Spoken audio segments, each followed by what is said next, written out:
Have you ever felt that small knot in your chest when someone says, "I'm coming over"? You smile, you say, "Yeah, sure."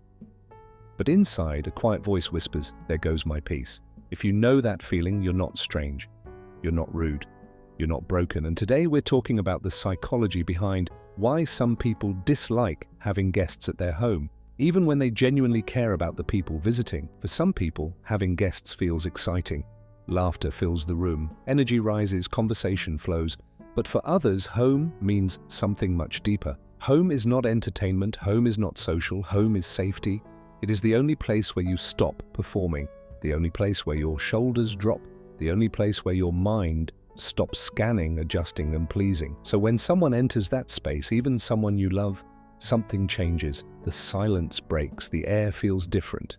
A light tension appears, not because you dislike the person, but because your sanctuary has been touched. Psychology calls this territorial comfort. For people like you, home is more than a building. It is your emotional charging station. Every object is familiar, every sound is predictable, every routine feels safe. So when a guest arrives, your mind reacts the same way it would if someone tossed a stone into still water. Nothing terrible happens, but the calm is disturbed. Another reason is social energy recovery. Out in the world, you are aware, you listen, you respond, you adjust. Even when you enjoy it, it costs energy. At home, you finally turn that off. No smiling on command, no small talk, no monitoring your tone.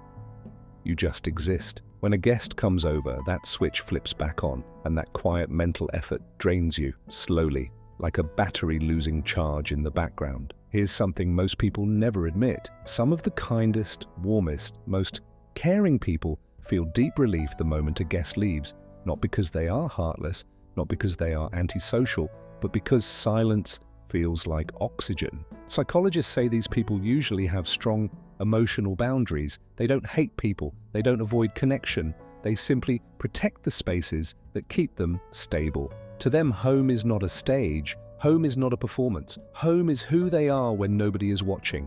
That's why many of them prefer meeting friends outside, cafes, parks, walks, because those places do not touch their inner world. Their inner world stays safe.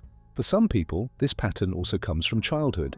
Maybe guests meant noise, pressure, conflict, unpredictability. So the nervous system learned something early. Visitors equal tension. Even if adulthood is different, the body still remembers. But here is the truth. There is nothing wrong with protecting your space. You can love people deeply and still crave solitude. You can care about others and still guard your peace. Because for some minds, the deepest comfort is simple. A quiet room, a familiar chair, a warm drink, and the soft sound of their own thoughts. If this feels like you, you are not alone. You are not cold. You are not selfish. You are wired for calm.